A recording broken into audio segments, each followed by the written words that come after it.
Hello दोस्तों, मैं हमको आज बात करने वाला जो टॉपिक है उसमें हमारा सब्जेक्ट आएगा सौर मंडल।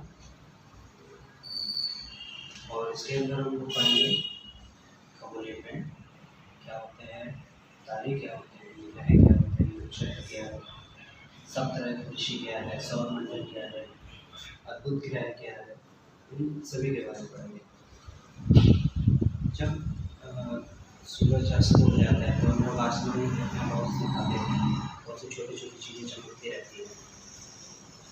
और जैसे कि चंद्रमा है बहुत पास है, तो सबसे पहले उनको बात करते हैं कि तो क्या लगता है कि वो दिन में कहाँ जाते होंगे, जो रात में सब चमकते हैं वो दिन में कहाँ जाते होंगे। ऐसा नहीं है कि जैसे हम लोग जब रात होती है तो घर पे आराम करने चले जाते हैं, काम खत्म हो गया तो वो दिन होता है तो हम घर पे चले जाएंगे आराम करने के लिए। जैसे कि क्या होता है, जैसे हम घर में रहते हैं और एक कमरे में हम एक मोमबत्ती जला लें, और वहीं पर एक बड़ा सा बल्ब जला दें, तो क्या होगा कि उस बल्ब की रोशनी में उस मोमबत्ती की रोशनी छुप जाती है। इसी तरह से तारे और वो सारी चीज़ें दिन में भी रहते हैं। और होता क्या है कि सूरज की रोशनी इतनी ज़्यादा होती है कि हमको वो दिखाई नहीं देते हैं। तो इसी क्रम में हम देखते हैं कि खगोलीय पिंड होते हैं, सूर्य और पृथ्वी और वो सारी चीज़ें जो रात के समय आसमान में चमकती हैं, खगोलीय पिंड कहलाती है। बात करें अगर तारों की, तो तारे भी एक तरह से खगोलीय पिंड ही होते हैं। कुछ खगोलीय पिंड जो होते हैं वो बहुत बड़े आकार के और गर्म होते हैं और ये गैसों के बने होते हैं। जिससे कि क्या, तो गैसों के बने होने के कारण उनके पास क्या होती है कि अपनी ऊष्मा होती है और रोशनी होती है, प्रकाश होता है अपना, और ये बहुत ज़्यादा मात्रा में ऊष्मा उत्सर्जित करती है, प्रकाश उत्सर्जित करती है।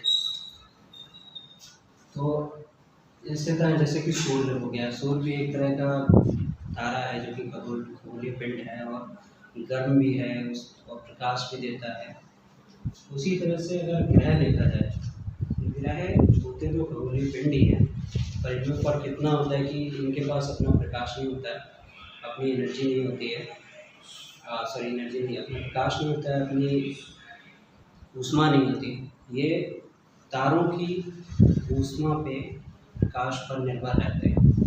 जैसे कि जब सूर्य निकलेगा तभी हमारी पृथ्वी पर रोशनी होगी और हमको सब दिखाई देगा। अगर नहीं निकलता है सूर्य, मान लीजिए किसी कारणवश नहीं निकलना बंद कर दिया तो हमारी पृथ्वी पे अंधेरा रहेगा, अगर अल्टरनेटिव नहीं है हमारे पास। बुध जो है, अगर सूर्य से सबसे पास से देखा जाए तो सबसे पहले हमारा बुध आता है, फिर शुक्र आता है, पृथ्वी आता है, तीसरे नंबर पर पृथ्वी है, और आकार में अगर देखा जाए तो 5वां नंबर आता है पृथ्वी का। नक्षत्र मंडल क्या होता है,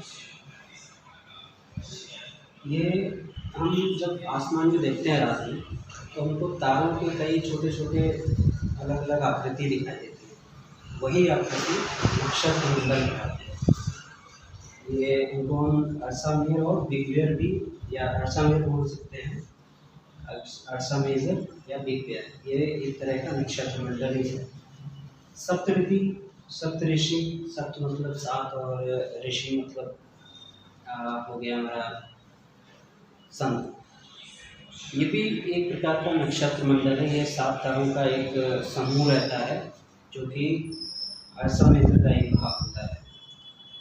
अब बात आती है सौर मंडल की। तो सौर मंडल क्या होता है कि सूर्य है, सूर्य के साथ हमारे जो 8 ग्रह हैं वो, और उसके साथ में उपग्रह ये और उनका पिंड है, छोटे ग्रह, ये सब मिलके एक सौर मंडल का निर्माण करते हैं। ये सब मिलकर एक सौर मंडल बनते हैं जिसे हम सौर परिवार कहते हैं। हर परिवार में, जैसे हमारे परिवार में भी एक मुखिया रहता है, तो ऐसे ही हमारे सौर परिवार में भी एक मुखिया होता है जिसे सूर्य कहते हैं। सूर्य को हमने मुखिया के रूप में माना है। आपको पता है कि पृथ्वी को अद्भुत ग्रह भी कहा जाता है। क्यों कहा जाता है? पृथ्वी ही एक ऐसा ग्रह है जो जीवन के लिए सबसे उपयोगी है। वो ना तो गर्म है ज़्यादा, ना ही ज़्यादा ठंडा है। वहाँ ऑक्सीजन है हवा में, पीने के लिए पानी है, रहने के लिए सपाट ज़मीन है। तो कुल मिला के हमारे जीवन को ग्रोथ के लिए जितनी भी सारी चीज़ें चाहिए होती हैं, वो सब हमको पृथ्वी में मिलती हैं, जिस वजह से हम इसको अद्भुत ग्रह भी कहते हैं। अगर हम अंतरिक्ष पृथ्वी को देखते हैं तो वो हमको नीली भी दिखाई देती है, उस वजह से हमको नीला ग्रह कहते हैं। नीला ग्रह क्यों कहते हैं? नीला ग्रह क्यों कहते हैं? क्योंकि पृथ्वी का 2/3 भाग जो होता है वो पानी होता है, इसलिए हम जो अंतरिक्ष देखते हैं उसको या बाहर से देखते हैं तो वो नीली दिखाई देती है। ऐसे ही अगर हम चंद्रमा से, जैसे हम पृथ्वी का एक अपना ग्रह होता है जो कि चंद्रमा है, ठीक है। फिर आती है बात चंद्रमा की। चंद्रमा पृथ्वी से आकार में 1/4 भाग होता है, मतलब पृथ्वी इतनी बड़ी है उसका 1/4 भाग होता है, लेकिन ये हमको इतना बड़ा क्यों दिखाई देता है, जबकि इससे बड़े बड़े तारे और बाकी चीज़ें हैं। क्योंकि चंद्रमा जो होता है वो पृथ्वी से बहुत पास में होता है। इसकी लगभग दूरी होती है 3,84,400 किलोमीटर। अब अगर अनुमान लगाना हो कि ये कितना पास है, अगर अनुमान लगाना हो कि पृथ्वी से कितना पास है चंद्रमा, तो हम देख सकते हैं कि सूर्य से पृथ्वी की दूरी जो लगभग होती है वो 15 करोड़ किलोमीटर होती है। समझ गए? अब अंतर समझ रहे हैं?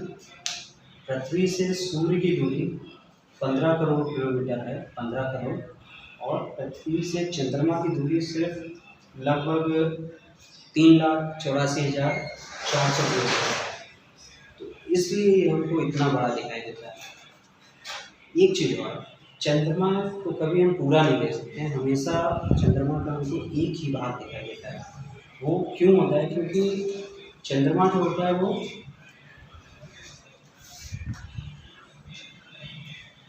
इसलिए होता है कि चंद्रमा जो होता है वो पृथ्वी का एक चक्कर 27 दिन में लगाता है।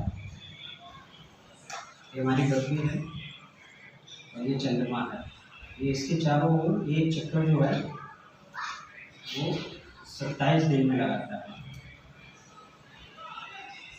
और इतना ही टाइम ये अपनी दूरी पे घूमने में देता है, अपनी दूरी पे भी घूमने में देता है 27 दिन।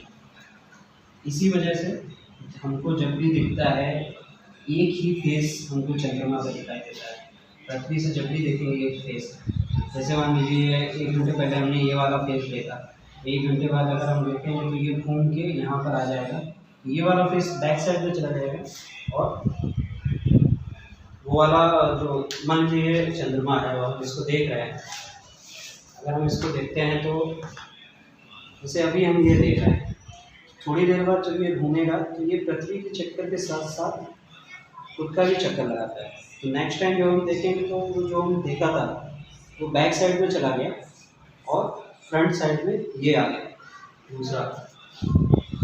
क्षुद्र ग्रह क्या होते हैं? वैज्ञानिकों का मानना है कि जो बहुत समय पहले कि कुछ ग्रह ऐसे हैं जो टूट के बिखर गए हुए, उनके एक टुकड़े जो होते हैं उनको क्षुद्र ग्रह बोलते हैं। जो हमारे ग्रह और चंद्रमा की वो चमकते हैं, वो सूर्य का जो परावर्तित प्रकाश पड़ता है जब उनका, इस वजह से वो चमकते हैं। और शुक्र को पृथ्वी की चौवा बहन भी कहा जाता है, क्योंकि जो शुक्र होता है उसका आकार और आकृति लगभग पृथ्वी के समान ही होती है, इसलिए उसको चारों पत्थर के कई छोटे छोटे छक्का बना लेते हैं।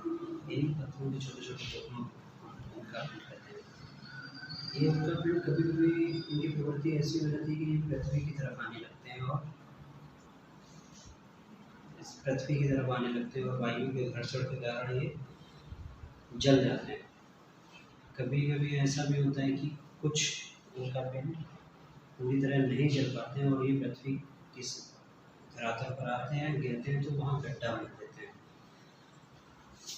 जैसे कि यहाँ हम देख रहे हैं कि ये हम सभी लोग हैं जो कि हम रहते हैं पृथ्वी पर, हम पृथ्वी का हिस्सा है और पृथ्वी जो है वो एक सौर मंडल का हिस्सा है और ये सौर मंडल जो है वो एक आकाश गंगा का हिस्सा है। आकाश गंगा क्या है? आकाश गंगा कई लाखों करोड़ों तारों से मिलकर तारों का एक समूह है जो प्राचीन काल में उसको प्रकाश की नदी के तौर पर कहा जाता था, इसीलिए उसका नाम आकाश गंगा ऐसे पड़े। और जिस आकाश गंगा में हम करते हैं उसको हम मिल्की वे कहते हैं। ऐसे ही जैसे कि लाखों करोड़ों तारे और बादल गैसेस मिलकर ये आकाश गंगा का निर्माण किया, ऐसे ही लाखों आकाश गंगाएं मिलकर हम ब्रह्मांड का निर्माण करते हैं।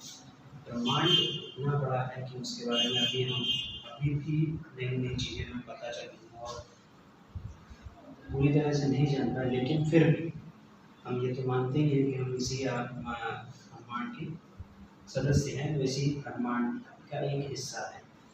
हम जो कि पृथ्वी में रहते हैं, पृथ्वी जो कि सौरमंडल में है, सौरमंडल जो कि आकाश गंगा में, आकाश गंगा जो कि ब्रह्मांड में है।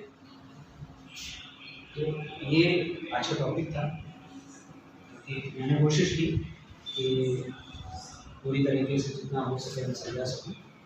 अगर कहीं पर कुछ डाउट या कुछ गलती हो गई हो या कुछ गड़बड़ हुई हो तो बताइएगा। हाँ, कुछ चीज़ें और हैं जो बता देते हैं।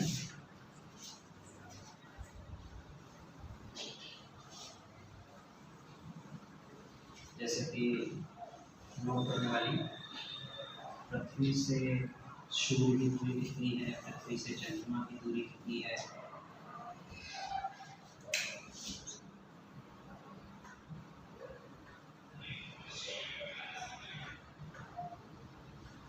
पृथ्वी से जो हमारी उसकी दूरी, सूर्य से पृथ्वी से जो सूर्य की दूरी है हमारी, सूर्य की जो दूरी है वो होती है लगभग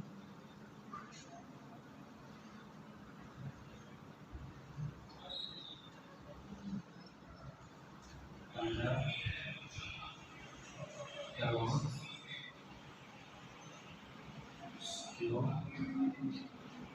किलोमीटर, ठीक है, 15 किलोमीटर। ऐसे ही पृथ्वी से चंद्रमा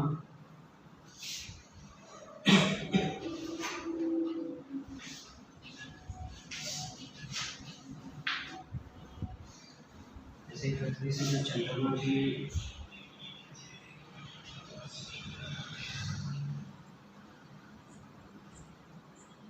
जो दूरी होती है वो होती है लगभग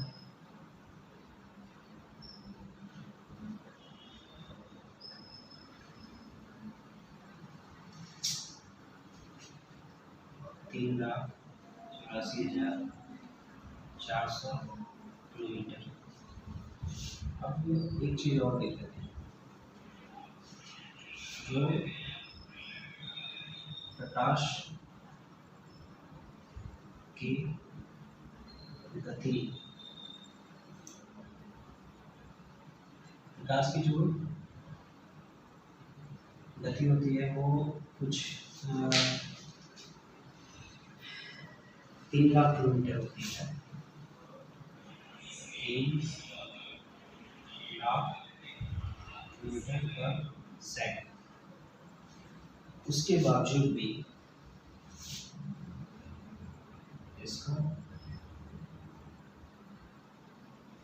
पृथ्वी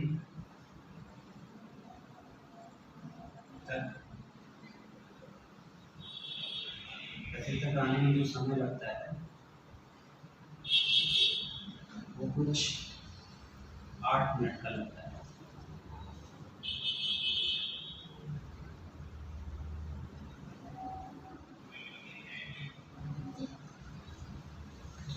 ठीक है, मतलब प्रकाश की गति जो होती है वो होती है 3 लाख किलोमीटर प्रति सेकेंड। प्रकाश दूर से है 15 करोड़ किलोमीटर। ये इतनी रफ्तार होने के बाद भी पृथ्वी तक आने में इसको 8 मिनट का लगभग 8 मिनट का समय लग जाता है। अब एक वर्ड और, चलिए आज के लिए इतना बाकी है, बाकी का डिस्कशन पे करेंगे और कुछ छूट गया हो बताइएगा, कोशिश करूँगा कि आगे उसको पूरा कर सकूँ।